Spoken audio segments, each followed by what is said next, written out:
One day, ma-realize mo rin, hindi naman pala talaga about sa dami ng tao sa buhay mo. It's about the quality of people around you. Yung mga taong hindi mo kailangang i-impress. Yung mga taong tanggap ka kahit tahimik ka lang. Yung mga taong hindi competition yung tingin sa'yo. At yung mga taong hindi mo kailangang pagdudahan. At habang tumatanda ka, mas magiging intentional ka na talaga kung sino yung bibigyan mo ng access sa energy mo. Kasi hindi lahat ng connection healthy. May mga taong after mo makasama, parang pagod na pagod ka emotionally. At may mga tao namang sobrang peaceful kasama, na kahit walang ginagawa, gumagaan loob mo. Choose those people. Choose calmness. Choose sincerity. Choose kindness. Because life already feels heavy sometimes. Piliin mo yung mga taong nagpapagaan ito.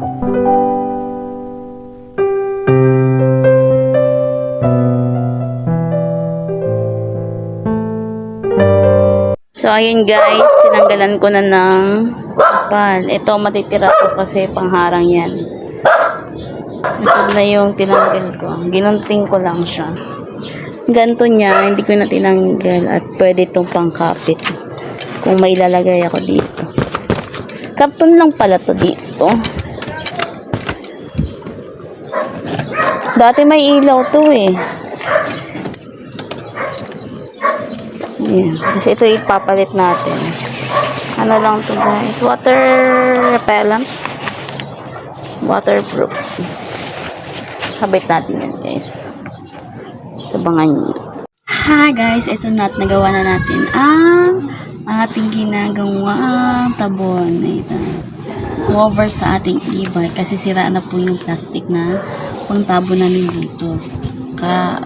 Iwan ko lang kung kakayanin to sa kapag tag-ulan, sa ulan. So, ngayon guys, napansin nyo.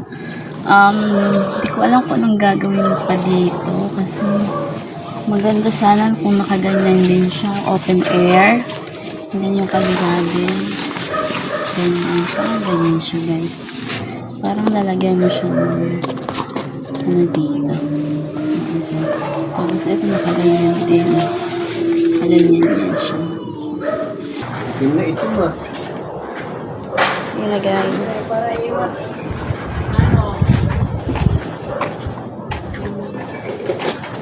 So, dalawa na yung susi niyo. Kunin yung susi. Ah, si Susi. Hindi. Bye-bye. Ang hirap ito. Gawin na ito. Wag mo yung ano yun. Yun na, ganun. Bye. Yun lang. Thank you guys. Thank you for watching our videos. Thank you.